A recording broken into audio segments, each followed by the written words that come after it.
Well, we want to take the time we have left in this program to answer some of your email questions. Pat, this first one is from Eva, who says, Pat, I usually dress casually when I go to church, but it's nothing inappropriate. The problem is people are always giving me a hard time about what I wear. Does God care how we dress for church? Can't I just come as I am? Well, Eva, let me tell you, if you were going to have an audience with the Queen of England, would you show up at Buckingham Palace with a halter top and a cut-off jeans and flip-flops? The answer is no way. You dress up, boy, you're going to meet with the Queen.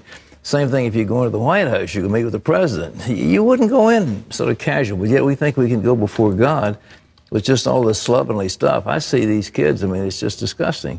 I don't think God is all hung up on clothes, but I do think it's important to show respect. You're in the house of the Lord, and there needs to be a certain amount of reverence. We're in God's house. Mm-hmm.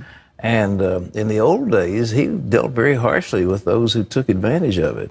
But your question is, does God care whether you're all dressed up or not? And the answer is absolutely not, because the worst thing you could do is to spend all your time flossing yourself up all pretty, and so you want people to look at you instead of the Lord. You want to, the Bible says, let the women be dressed modestly. All right. This is Corrine, who says, Pat, I've been living with my boyfriend for years now, and we're still not married.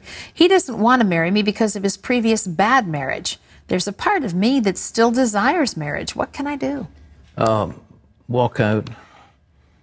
The sooner the better. You're doing something that's wrong, and he's playing you for a fool.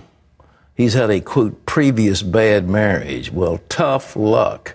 I mean, you can't do that. The trouble with the women, they don't realize that men are interested in having physical relations. And if they give them the physical relations with no obligation, then they'll take them gladly.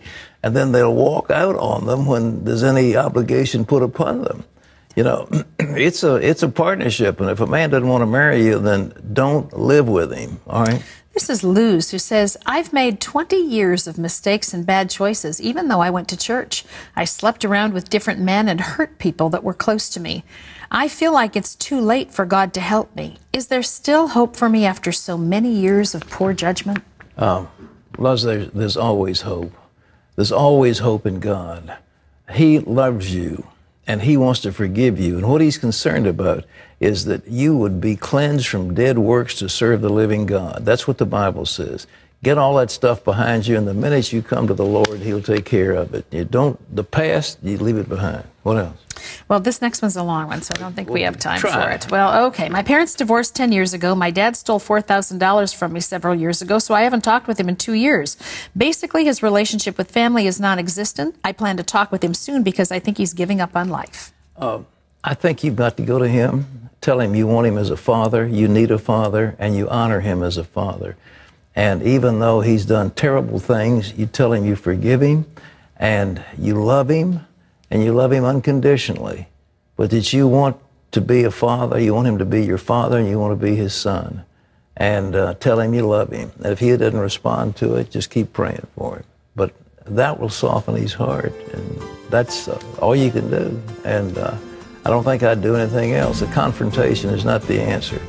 We leave you today with these words from Hebrews 13:5. Be content with what you have, because God has said, never will I leave you, never will I forsake you. That's all the time we've got. Have a great weekend, and we'll be talking to you again on Monday. So until then, goodbye.